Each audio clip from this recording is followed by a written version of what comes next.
Salut! Aujourd'hui, dans cet épisode, on va voir comment faire un panorama, et pas n'importe quel panorama, comment faire un énorme panorama dans lequel on va pouvoir zoomer et se promener. Et ben, on va faire ça tout de suite.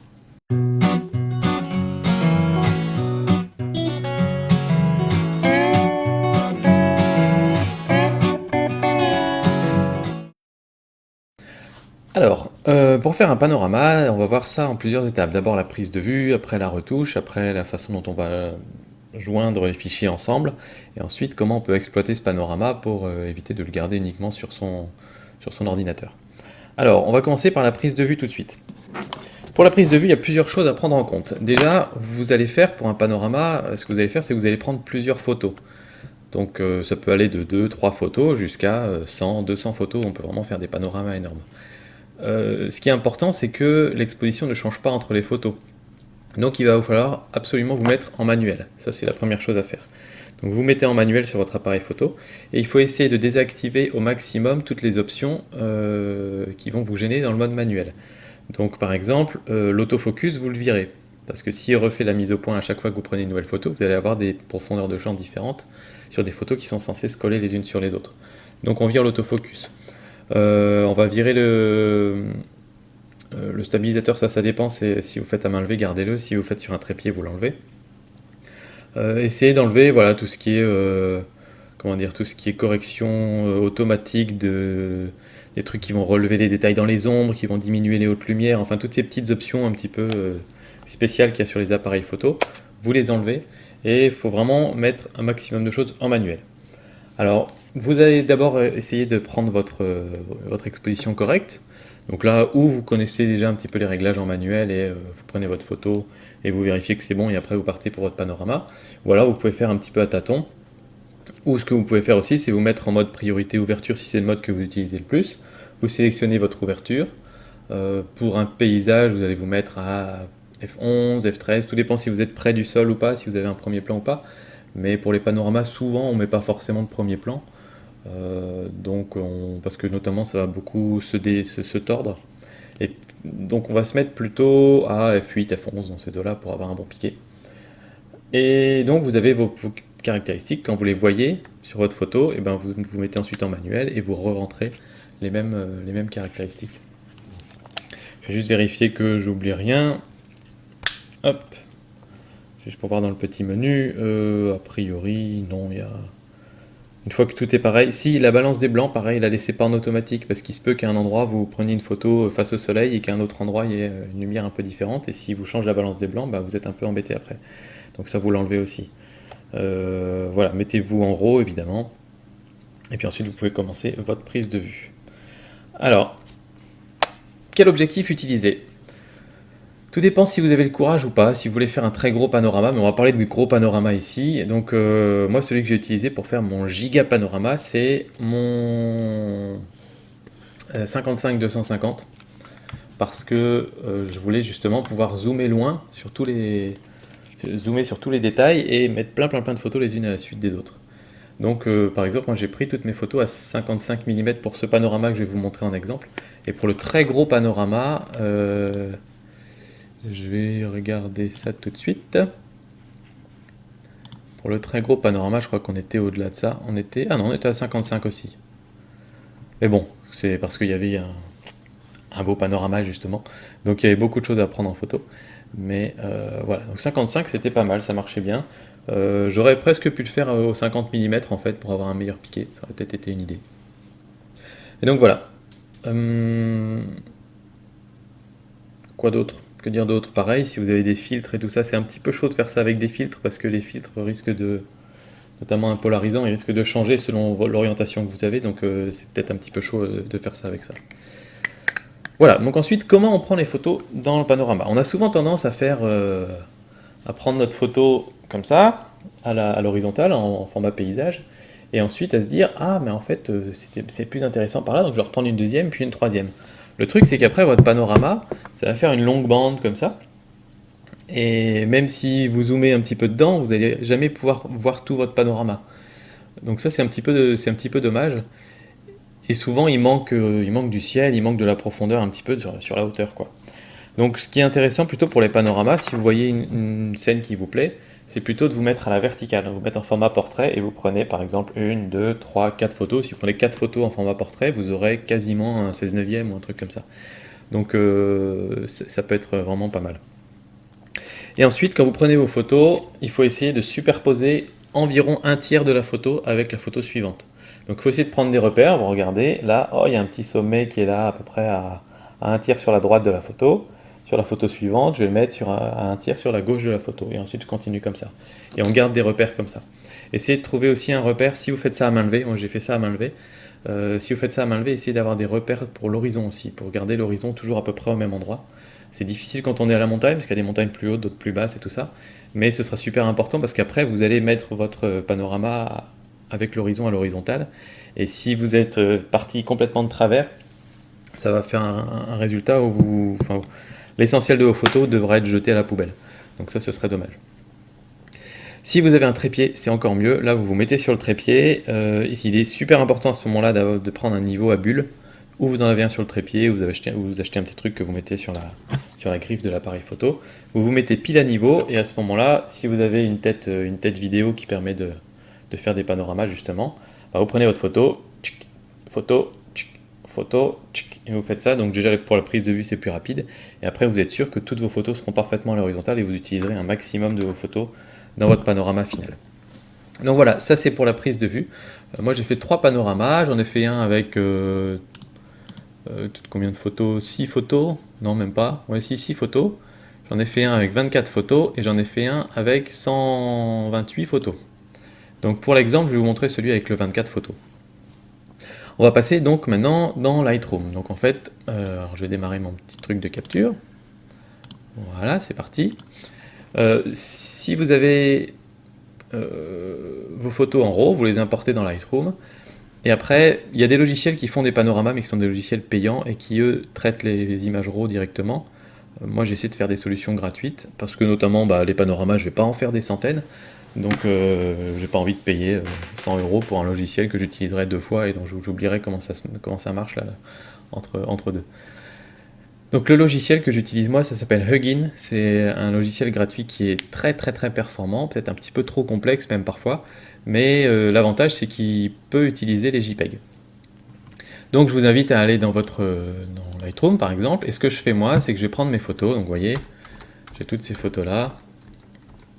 Donc là en fait j'ai fait, combien j'ai dit que j'avais de photos, je sais plus, 24, donc j'ai 12 photos comme ça à la verticale, et ensuite je refais à la verticale en dessous 12 photos. Je crois que c'est ça que j'ai fait pour celui-là. Oh, ça n'a pas l'air en fait. Et donc voilà, là ce qu'on va faire, c'est qu'on va les importer dans Lightroom et on va faire nos petits réglages. Donc là, l'idée c'est d'essayer de trouver une photo qui est la plus représentative de votre paysage, donc en général plutôt vers le milieu. Et on va faire nos corrections, donc on va baisser un peu les hautes lumières pour avoir un peu plus de détails dans les nuages, on va remonter un petit peu les ombres pour les déboucher.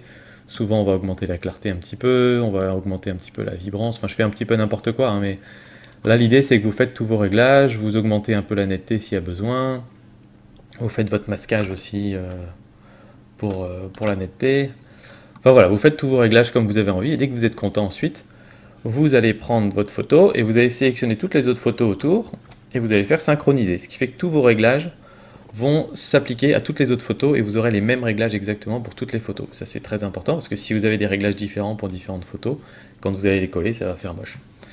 Voilà. Ensuite on exporte tout ça en JPEG et on va aller dans le logiciel Hugin. Alors je vais recommencer ici.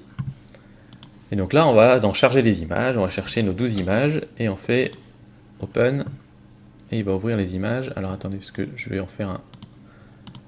On va faire défaire. Je vais fermer ça. Voilà, on va faire nouveau. Non, ne pas enregistrer. Comme ça, on repart de zéro tous ensemble. Et alors, vous avez vu, ce qui est chouette, c'est que comme c'est un logiciel complexe, on a quand même l'option de le mettre en français. Ça, c'est bien. Donc, on va faire ajouter une ou plusieurs images. Et voilà, là, on va rajouter nos 12 images. Open. Et là, donc, il va nous mettre toutes nos images ensemble. Alors, vous avez différentes interfaces, simple, avancée, expert. Je vous conseille de vous mettre en simple, jusqu'au moment d'exporter. Et si ça marche en simple, vous n'allez pas vous prendre la tête. Si ça marche pas en simple, il faudra creuser un petit peu plus. Et là, je pourrais pas vous aider parce que moi, ça a marché en simple sur tous mes trucs. Donc là, vous avez chargé les images. Après, vous avez aligné. Après, vous avez créé le panorama. On peut pas faire plus simple. Aperçu, disposition, projection, déplacer, glisser. Tout ça, il n'y a rien. Il n'y a pas besoin de faire quoi que ce soit pour l'instant. Donc, on va faire aligner. Et là, il va travailler tout seul.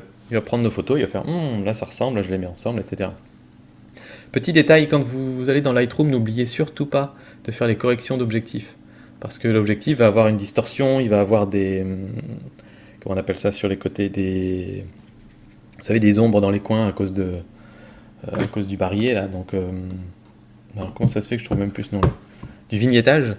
Et s'il met deux photos avec du vignettage à côté, vous allez voir des traces sombres qui apparaissent partout, et puis voilà. Donc pour l'aider, il faut vraiment faire les corrections d'objectif pour que vos images elles soient bien clean, bien droites, comme il faut. Donc ça c'est un détail à ne pas oublier. Alors voilà, j'ai tout chargé. Vous voyez qu'il me met tout ensemble. Aperçu, disposition, donc tout ça, il n'y a pas besoin Voilà, là il vous a mis les différentes images les unes à côté des autres. Si vous pensez qu'il y en a qui sont inversées, vous pouvez les prendre et les changer de position.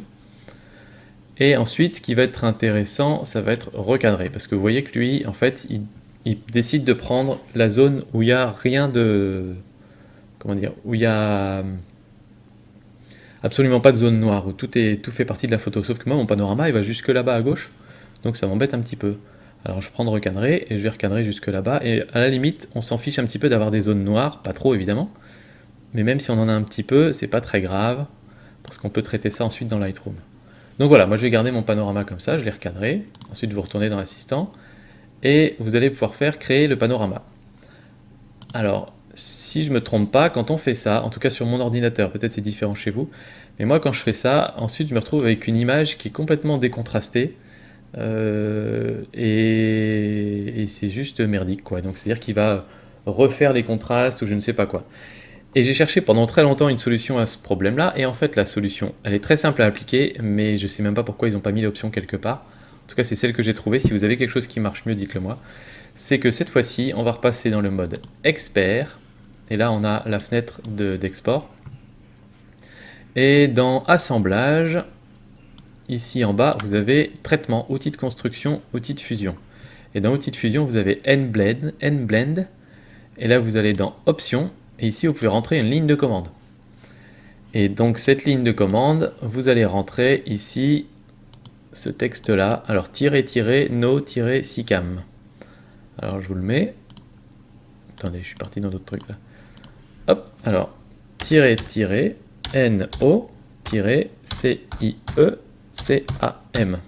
Voilà. Je vérifie pour être sûr. Il est juste en dessous. Voilà, no-ciecam. Donc le tiré du milieu. Et quand je faisais ça, à chaque fois ça marchait très bien. Et ça me, voilà, en gros, ça dit au logiciel ne tient pas compte des retouches de contraste et compagnie. Et ensuite, vous cliquez sur assembler et il vous assemble votre truc. Alors il dit qu'il faut d'abord sauvegarder votre panorama. Alors on va l'appeler comme ça si vous voulez. Hop. Et ensuite on donne un nom à notre image de fin. Hop, sauvegarder. Et là, il refait son truc. Et puis il va nous faire un beau panorama. Donc il assemble toutes ces photos ensemble. Et ça peut prendre un certain temps, donc on va passer tout de suite à la suite. Donc une fois que vous avez assemblé votre panorama, moi ce que je fais, c'est que je le reprends dans Lightroom. Comme ça. Voilà, là j'ai mon panorama. Alors je l'exporte en TIFF, parce qu'on peut plus facilement retoucher les TIFF que les JPEG. D'ailleurs, il faudrait regarder, peut-être on peut importer des TIFF aussi dans Huggin, mais je ne sais pas si ça change grand chose. Donc ça c'est mon panorama. Vous voyez que si je zoome dessus à 100%, bah, y a de la matière, hein. Il y a de quoi faire. Et donc en général, ce que je fais là, alors là, celui-là il est déjà retouché parce qu'il n'y a presque plus de zone noire, mais on en a encore une petite ici là. Et donc ce qu'on va faire, c'est que on va essayer d'utiliser l'outil de correction, comme ça. Alors du coup, il faut bien agrandir la zone, je crois. Oula. Au contraire, j'étais trop large, je crois. Outil de suppression des défauts, il est où mon outil là? Ah oui, il était beaucoup trop grand. Voilà, et donc je sélectionne ma petite zone. Hop, il prend un truc à côté, et voilà, on a supprimé les défauts. Et donc vous voyez, c'est assez rapide. Si vraiment il y a des zones trop noires, vous n'arrivez pas à supprimer les défauts, bah, vous recadrez un petit peu et vous diminuez un petit peu la taille de votre panorama. Donc voilà, ça c'est comme ça que ça marche, et en général ici, on peut toujours refaire des petites retouches si on sent qu'il y a un truc qui va pas trop avec les couleurs, avec le contraste, etc. Et ensuite, donc mon TIFF comme ça, et ben, je peux l'exporter. En général, je l'exporte en TIFF aussi parce que pour l'uploader ensuite sur internet, c'est pas mal, ou alors en JPEG, peu importe. Suite des opérations, vous avez donc une image. On va aller dans le dossier. Panorama. Alors je vais vous ouvrir par exemple le deuxième ou le premier. Non, le troisième était bien.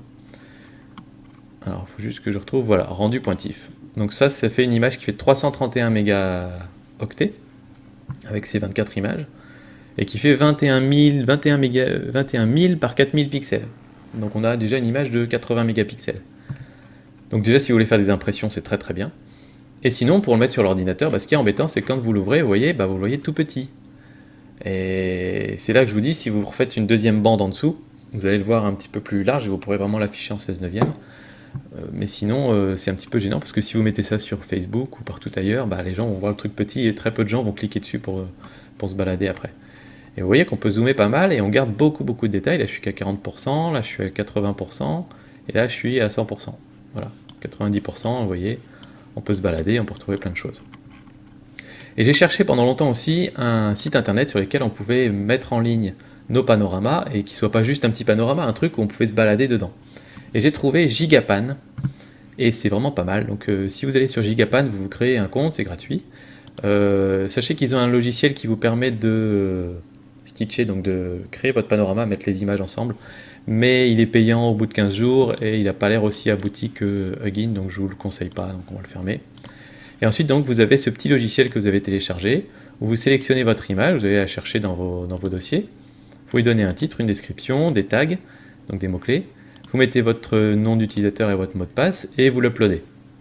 Pourquoi ils ont fait un système comme ça? Parce qu'on va uploader et mettre en ligne des images qui sont hyper lourdes. Donc envoyer un fichier de... l'image que j'ai mis moi en ligne, elle fait 1,5 gigaoctets.